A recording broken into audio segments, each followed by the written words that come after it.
Assalamualaikum warahmatullahi wabarakatuh. Waalaikumsalam warahmatullahi wabarakatuh. Alhamdulillah nahmaduhu wa nasta'inuhu wa nastaghfiruh wa na'udzu billahi min sururi anfusina wa min sayyiati a'malina may yahdihillahu fala mudhillalah wa may yudlilhu fala hadiyalah. Asyhadu an la ilaha illallah wa asyhadu anna Muhammadan abduhu wa rasuluh la nabiyya ba'dah.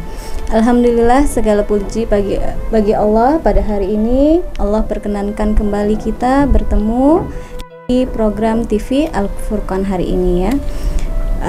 Alhamdulillah dalam keadaan sehat walafiat. Salawat beserta salam selalu tercurahkan kepada junjungan kita Nabi besar Muhammad sallallahu alaihi wasallam, kepada para keluarga, para tabi'in yang mereka tetap istiqomah hingga akhir hayatnya. Semoga kita termasuk orang-orang yang nanti juga tetap istiqomah hingga akhir hayat kita.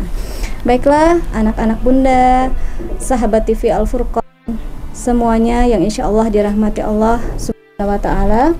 Hari ini bunda ditemani Alfia dan Naura, kelas 5 Bilal. Bunda akan bertausiah hari ini tentang optimalisasi ibadah sunnah di bulan Ramadan ya. Ramadan merupakan bulan yang istimewa ya, syahrul sayyidus syuhur, dan bulan yang penuh berkah, syahrul mubarak. Oleh karena itu ya, kita yang diberikan karunia oleh Allah Subhanahu wa taala dengan keimanannya ya, sudah sebaiknya lah kita ya mengisi hari di bulan Ramadan ini dengan melakukan amal-amal soleh yang diridhoi oleh Allah ya. Tentunya dengan melakukan ibadah wajib seperti apa nak? Salat 5 waktu dan puasa di bulan Ramadan ya. Kemudian selain itu ada juga ibadah-ibadah sunnah yang harus kita optimalkan di dalamnya ya. Beberapa amalan sunnah yang perlu kita optimalkan itu diantaranya adalah Salat tarawih. Iya, salat tarawih ya.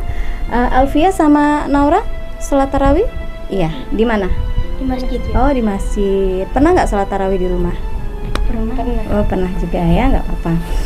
Oke, anak bunda, tarawih itu nama sholat yang dilakukan, sholat malam ya, yang dilakukan di bulan Ramadan ya, qiyamul fi Ramadan ya. Sabda Nabi Muhammad SAW, barang siapa yang melakukan qiyam di bulan Ramadan, maka akan diampuni dosa-dosanya yang telah lalu. Jadi kalau kita melaksanakan tarawih dengan keimanan ya, dan dengan inginkan keridhaan Allah Subhanahu wa taala, maka kita yang telah lalu ya, mutafakun alaihi. Baiklah anak-anak bunda, sahabat TV Al-Furqan yang insya Allah dirahmati oleh Allah Subhanahu wa taala, amalan sunnah kedua yaitu adalah membaca Al-Quran. Sahabat Abdullah ibnu Abbas radhiyallahu anhu menceritakan sebuah kisah yang disampaikan oleh Imam Bukhari, bahwasannya ya, malaikat Jibril itu menemui Rasulullah pada setiap malam-malam di bulan Ramadan untuk bersama-sama membaca Al-Quran. Masya Allah ya. Nah, Al-Hafiz Ibnu Hajar menjelaskan bahwa makna hadis ini, malaikat Jibril itu membaca Al-Qurannya secara berganti-gantian dengan Rasulullah ya. Sabda Nabi Muhammad SAW yang artinya, tidaklah suatu kaum berkumpul di rumah Allah atau masjid dengan membaca Al-Quran dan mempelajarinya ya, niscaya akan turun apa nak? Akan turun kepadanya ketentraman, kemudian rahmat akan meliputi mereka, dan para malaikat akan berkerumun mengelilinginya. Kemudian selain kita dikerumuni sama malaikat, dan Allah akan menyebut-nyebut nama mereka yang membaca Al-Quran tadi ya. di hadapan makhluk yang berada di sisinya. Masya Allah, luar biasa ya. Jadi alangkah ruginya kalau kita meninggalkan membaca Al-Quran. Masya Allah keutamaannya nak ya. Semangat ya, semangat. Oke. Anak-anak bunda, sahabat TV Al-Furqan yang dirahmati Allah Subhanahu wa Ta'ala, amalan sunnah yang ketiga yaitu memperbanyak sedekah. Pintar. Di antara hal terpenting yang harus diperhatikan umat muslimin di bulan Ramadan ini diantaranya adalah sedekah ya. Kata Nabi Muhammad SAW, sesungguhnya sedekah itu bisa meredam kemurkaan Tuhan ya, dan menolak akibat jelek ya. Dalam hal ini waktu sedekah yang paling utama itu adalah sedekah di bulan Ramadan ya. Nabi Muhammad itu ya, diriwayatkan oleh Imam Bukhari bahwa Nabi Muhammad itu adalah seorang dermawan, tapi ketika di bulan Ramadan dia lebih dermawan lagi ya. Masya Allah, luar biasa. Nah, di antara bentuk sedekah yang bisa kita lakukan, yang bisa kita optimalkan di bulan Ramadan ini apa nak? Memberi makan kepada orang yang berpuasa. Kenapa sih nak? Karena ya sabda Nabi Muhammad SAW, barang siapa yang memberi makan orang yang berbuka puasa ya, itu pahalanya akan sama dengan orang yang berpuasa. Misal nih ya, Alfiah nih sedang haid nih ya, lagi nggak puasa nih, tapi Alfiah bersemangat nih menyiapkan masakan ya, nanti mau disiapkan untuk orang yang berpuasa misal di rumah nih. Nah ya, selain Alfiah mendapatkan pahala keikhlasan ya, keikhlasan untuk masakin tadi ya, ternyata Alfiah juga mendapatkan pahala seperti orang yang berpuasa. Masya Allah nak ya, luar biasa ya. Jadi sebuah keuntungan yang luar biasa bagi kita yang ingin mendapatkan banyak kebaikan di bulan Ramadan ini. Oke, anak-anak bunda, sahabat TV Al-Furqan yang insya Allah dirahmati Allah Subhanahu wa Ta'ala, amalan sunnah keempat adalah makan sahur. Alfia makan sahur nggak? Makan. Naura juga pernah nggak makan sahur? Pernah. Gimana rasanya? Bedakan antara makan sahur yang nggak makan sahur. Lebih lapar. Terasa benar pasti laparnya ya. Iya, karena apa nak? Ketika kita makan sahur itu ya, ada keberkahan di sana. Makanya fungsi sahur itu sebenarnya adalah untuk sebagai apa? Nutrisi kita supaya kita kuat sampai berbuka nanti ya. Dalam hal ini Nabi Muhammad SAW mengingatkan kita, kenapa sih kita tuh harus sahur ya? Jadi semua sahur itu adalah berkah. Karena itu janganlah tinggalkan. Nah, Rasulullah mengingatkan janganlah tinggalkan. Meskipun salah seorang dari kalian hanya meminum seteguk air ya. Sesungguhnya Allah Azza wa Jalla dan para malaikatnya memberikan sholawat untuk orang-orang yang bersantap sahur. Masya Allah ya. Jadi usahakan benar nak ya, jangan sampai kita tidak makan sahur. Di sana ada keberkahannya ya. Baiklah anak-anak bunda dan sahabat TV Al-Furqan yang insya Allah dirahmati oleh Allah Subhanahu wa Ta'ala, amalan sunnah yang kelima adalah memperbanyak doa ya. Orang yang berpuasa itu dia memiliki kedudukan yang spesial di sisi Allah ya. Di dalam hadis qudsi dikatakan, setiap amal anak Adam adalah untuk dia sendiri kecuali puasa. Sesungguhnya puasa itu untukku dan aku akan membalasnya. Nah, di antara hal spesial itu adalah bahwa doa orang yang berbuka puasa itu tidak akan ditolak oleh Allah. Masya Allah ya. Coba apa sih doa yang sering diucapkan sama Rasulullah nak? Siapa hafal? Naura? Apa nak? Biasanya ketika Rasulullah berbuka itu doanya apa? Zahabal zama'u wa batalatil uruku wasabatal ajaru insyaallah. Iya, tahu artinya Alfia? Telah hilang dahaga, telah basah kerongkongan, dan telah tetap pahala. Iya ya, itu doa yang selalu diucapkan sama Rasulullah ketika berbuka ya.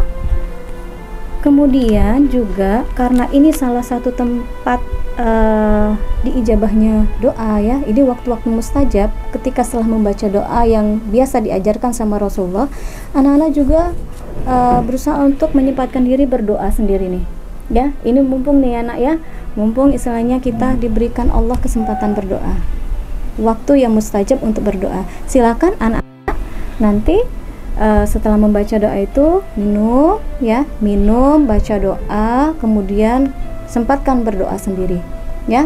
Boleh doa untuk orang tua, boleh untuk doa untuk diri sendiri ya, boleh doa apa saja. Manfaatkan waktunya, insya Allah dikabulkan oleh Allah ya.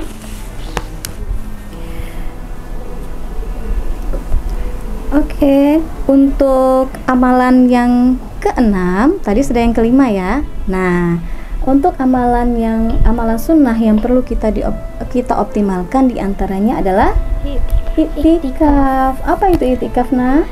Berdiam. Iya, ya, berdiam di masjid ya. Iya ya. Di bulan Ramadan itu terdapat satu malam yang nilai ibadahnya itu lebih dari 1000 bulan.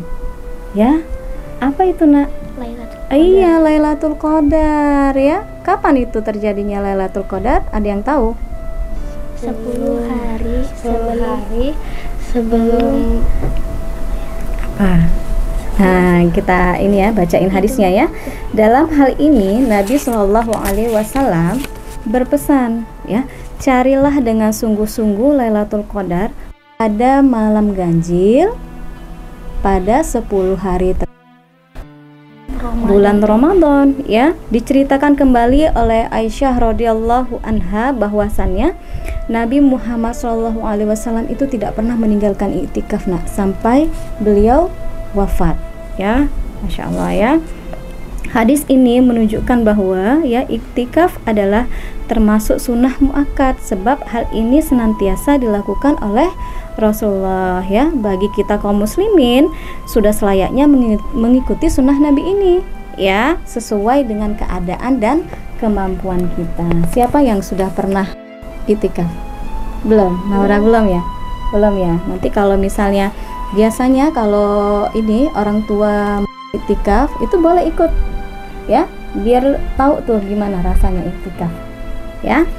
Oke, insya Allah tadi ada 6 ya amalan sunnah yang perlu kita optimalkan di bulan Ramadan. Sudah tahu Nak ya? Oke, Alfia sama Naura ada yang mau ditanyakan? Ada Bun. Ada, Alfia. Salat tarawih itu hanya dilakukan di masjid ya Bun? Boleh nggak dilakukan di rumah? Iya ya. Biasanya kita tuh lebih semangat Nak ya kalau kita melakukan di masjid. Boleh dilakukan di rumah ya.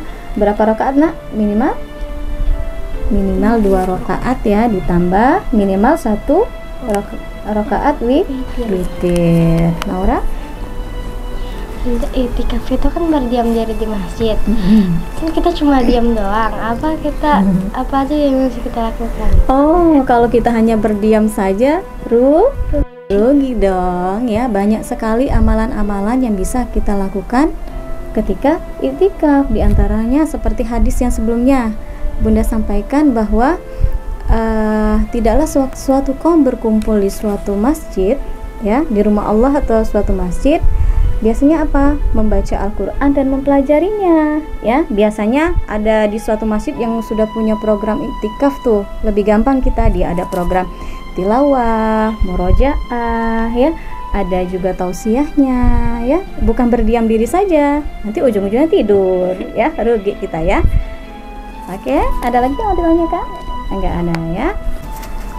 Anak-anak Bunda, sahabat TV Al-Furqan yang insya Allah dirahmati Allah Subhanahu wa Ta'ala, semoga Allah memberikan kemudahan ya, dan menambah kemampuan kita untuk melaksanakan ibadah wajib di bulan Ramadan, dan juga kita diberikan kemudahan untuk mengoptimalkan ibadah sunnah ya, sehingga kita semua mendapatkan keberkahan di bulan Ramadan ini ya.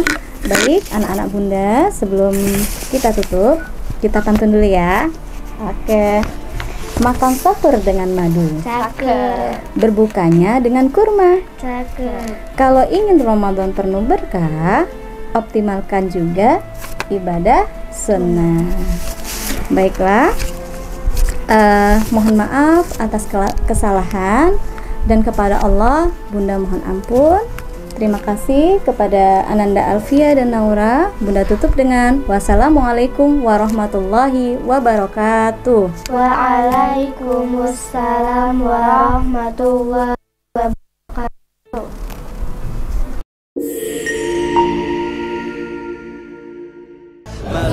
Kami keluarga besar SDIT Al-Furqon Palembang mengucapkan selamat menunaikan ibadah puasa 1446 Hijriah. Marhaban ya Ramadan. Kami Sekolah Islam Terpadu Al-Furqon Palembang mengucapkan selamat menunaikan ibadah puasa Ramadan tahun 1446 Hijriah.